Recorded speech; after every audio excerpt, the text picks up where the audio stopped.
might give you pause for thought. October 7th, that's when Hamas raped, butchered and mutilated families, including putting a baby in an oven and raping its mother while the baby died. Well, this bloke, one of the leaders of Hamas, says that was not a one-off. Hamas intends for it to happen again and again and again.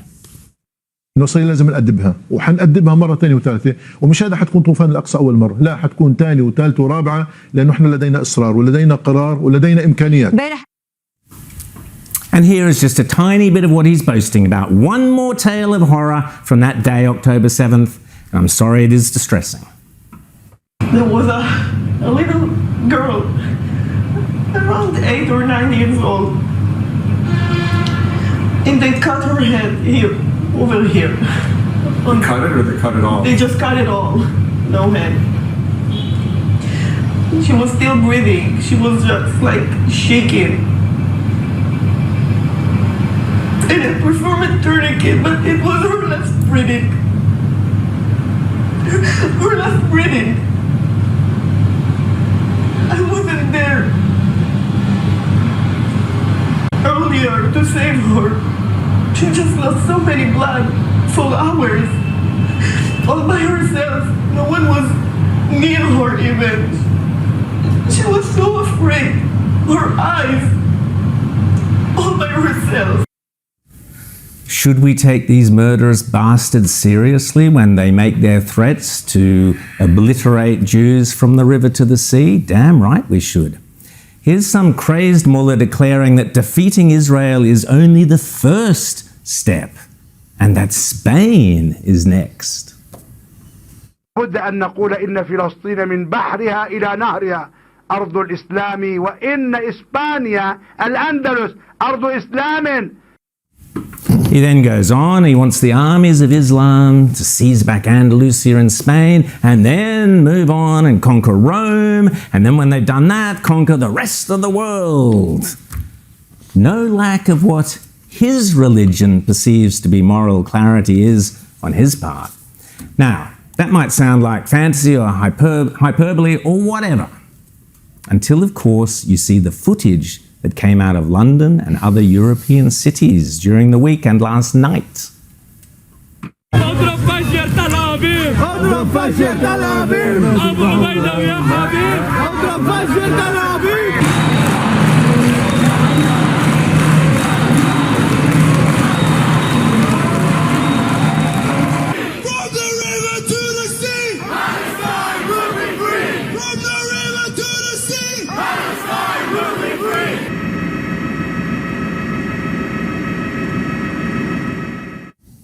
As one individual quipped on Twitter, we tend to think that Israel needs the help of Europe. Actually, it's more that Europe needs the help of Israel.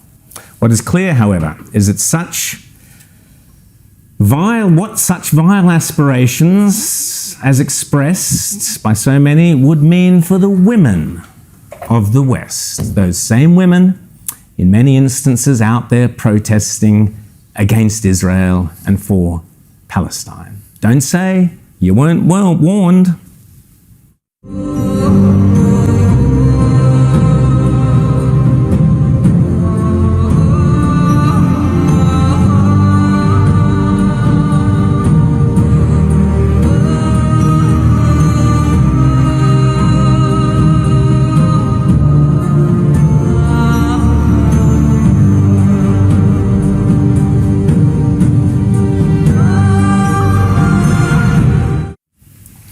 Yes, all those women back in the 50s and 60s, Rita's mum was one of them. Looking great back in the day, Rita, and then look what she would look like if she was there in Iran now. Meanwhile, over in Pakistan, the government there is expelling nearly 2 million Muslim refugees from Afghanistan by bulldozing them out of their homes. They have nowhere to go and they are terrified they will starve or freeze to death. नाम को कोई notice मिला है, कुछ भी नहीं मिला है, बॉर्डर का आ गया, कहते खाली करो, तो हम सर अभी किधर जाए, वहाँ पे सर्दी है, बर्फ हो रहा है, बिल्कुल जाने का इम्कान ही नहीं है, ना हमारा उधर ज़मीन है। सर तकलीफ बाजार था बताइए सो, अब बस रालो Afghanistan. Some of them جايلرو نجايزالرو ريتشنالرو فاران غريبان خالكي دي وشي واسمنالرو لزانو كوريراني مو باس بچي خرو چو بچي کو بچان رو خلخاني لرو نكوستا دنا باستا نمدي مزري سوكستا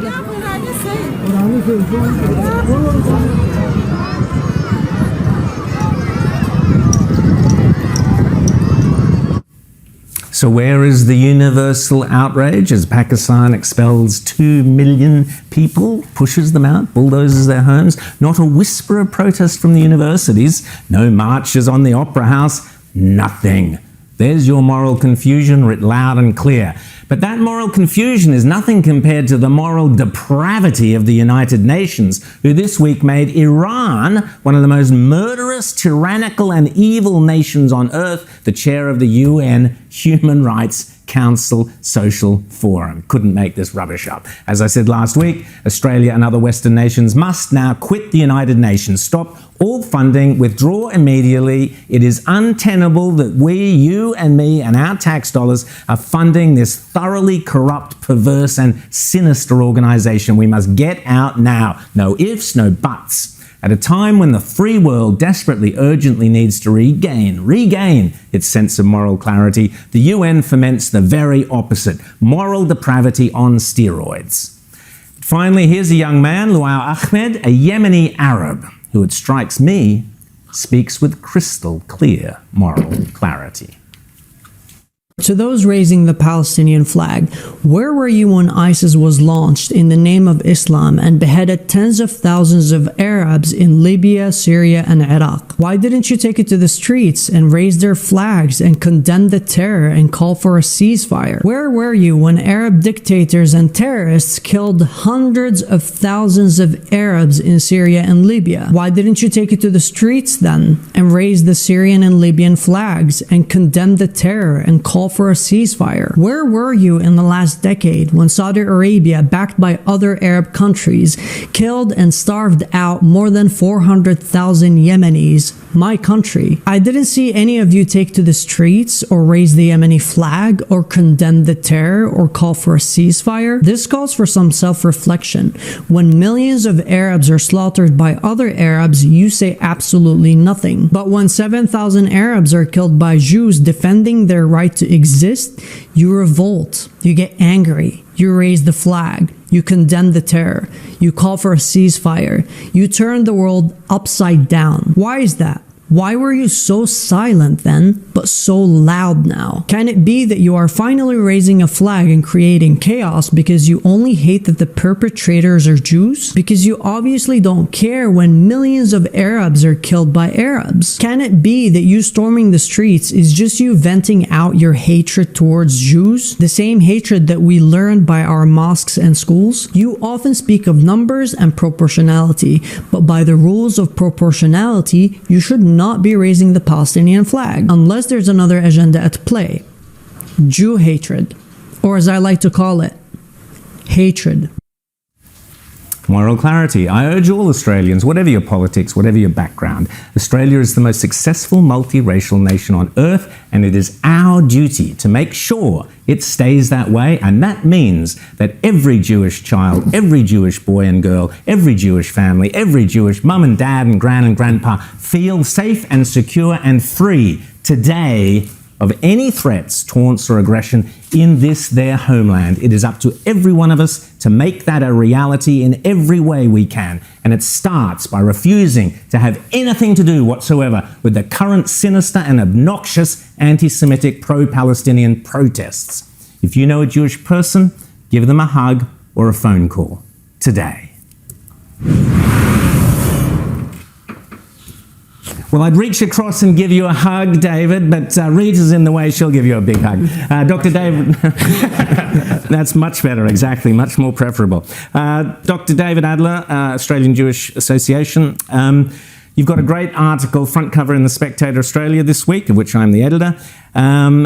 You basically are saying, is Labor policy, so there's the cover, never again, you're challenging the Labor Party to cut that sign out, cut that yellow star out and wear it to show support for Jews. When are we going to see that from the Labor Party? You asked the question, is Labor policy complicit with Hamas. What do you mean? Rowan, firstly, whoever designed that cover is a genius. It didn't come from me. Sarah Dudley, yep. The yellow star with the words "never again," and the particular style of the font is similar to the style of the Hebrew script used in a Torah scroll. So it is a really, really powerful message. Everybody should see the cover, obviously, by the Spectator magazine as well. No conflict of interest here. But what we're saying about the Labor policy is that it has actually become not only just very hostile to Israel, it's become Hamas-friendly. So when you see things like a whole series of decisions removing the limited recognition of Jerusalem as the capital, changing the way Australia votes at the UN, changing the terminology that's used in Australian diplomacy, so we're no longer speaking about disputed territories, we've now adopted the term occupied territories. Now, with the focus on Gaza, that is an obvious lie. You said in your editorial how Israel had withdrawn from Gaza in 2005. There is not a single Jew resident in Gaza. This would have to be the world's only occupation with no occupation. It's a bit like that old Clayton's drink, the drink you have when you're not having a drink. And then it goes on to something directly harmful. The Labor Party in the budget doubled the foreign aid to Palestinian territories from 35 to 70 million. And even since the 7th of October, when that horrific Hamas terrorism occurred, there have been further announcements of 10 plus $15 million in additional aid. Now, I understand, however well-intentioned that someone might be and want to help disadvantaged people. It's very naive. 100% of the distribution in Gaza is controlled by Hamas. If Australian aid turns up in whatever form, food, water, medicines, however it's delivered, if Hamas wants to take it for the purpose of replenishing its stock in the tunnels for its jihadists, it is taken. Australia... We have no say in where that money ends up. Exactly. So, a number of things. The local effect, you've also touched on.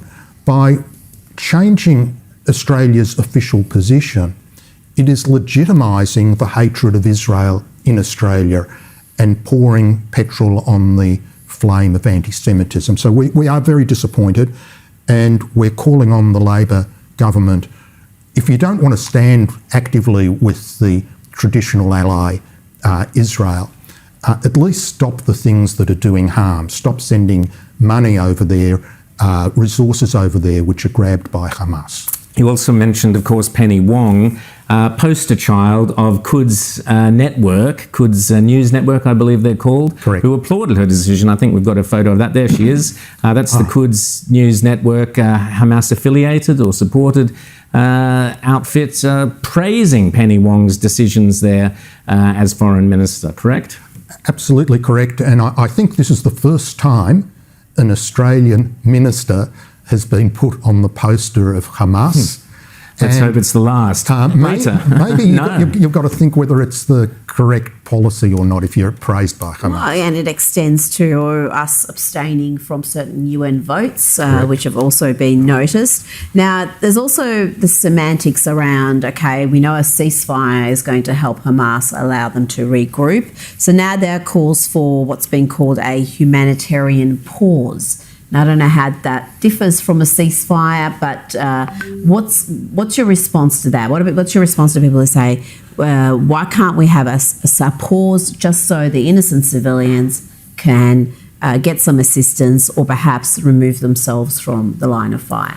The Israeli Prime Minister Bibi Netanyahu was asked a very similar question at a press conference by a Channel 7 journalist, an Australian journalist, and he said, that sort of proposal really has to be sent to Hamas. We recognise a safe zone in southeast Gaza. We want the civilians to gather there. Hamas is blocking them. Now, I saw in the last 24 hours a video of civilians who were trying to go to safety.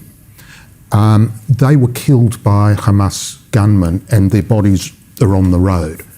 Hamas control still the bulk of what happens to the civilians. Every casualty is the responsibility of Hamas. The lack of humanitarian aid is the responsibility of Hamas. They have been given the world's greatest foreign aid per capita, and they've used it for tunnels and weapons, etc. Israel left a thriving greenhouse-based agricultural industry. There are videos of them digging up. It was a market garden. Gaza was a market garden. To turn it into rockets. So, unfortunately, whether you call it ceasefire, humanitarian pause, it would be like when the US went after Al-Qaeda following 9/11, creating a humanitarian pause. The only thing that would happen is that Al-Qaeda would have regrouped. James. Yeah. David, I just want to bring it back to local affairs here. I mean, we've seen over the last few weeks really hideous sorts of things. Just the other day, a display commemorating and reminding people of the hostages held by Hamas was taken down in Bondi Beach. 2 people have been apparently arrested and charged, which is finally good to see a bit of action from the New South Wales police on this. But how concerned are you that, you know, between messages from Labor and other things that have been happening in our society for the last 10, 20 years, that there is a group of people now who are not just, we want better treatment for the Palestinians, we want to see two-state, we want to see, fairness and justice, but are actually actively sympathetic to Hamas and everything that implies? James, you're absolutely right. And there are now a couple of videos. It's on an organisation's website called MEMRI, MEMRI TV, which monitors extremist Islam. 2 Australian hate preachers, one in Bankstown from, I think it's the Al Medina Dawa Centre, that is actually expressing support for 3 prescribed terrorist organisations, Hamas, ISIS and Al-Qaeda, that these are the flags of Islam, he says, and praising jihad. How that is not inciting violence in breach of our legislation, I don't know. I'm aware that the videos have been referred to Home Affairs and New South Wales Counter-Terrorism Police. It's a real risk, and it plays out on the ground. We see on the university campuses not just messages say that we're sympathetic with the casualties, the civilians, but grossly ugly anti-Semitic messages. We've had reports of Jewish students chased at the University of Melbourne and Sydney, feeling unsafe to be on campus, getting permission to do exams and studies from home. Monash is actually allowing Jewish students to have their exams in a safe space. They're segregating Jewish students or allowing them to do their exams online because of these issues. So, I mean, that's just incredible in 2023. Dr. David Adler, thanks so much for coming on and speaking about all that. Very distressing times for many people, I know. Your organisation does a great job. Keep up the great work. Dr. David Adler. Thank you. Thank you so much. After the break, we'll go over to New Zealand to find out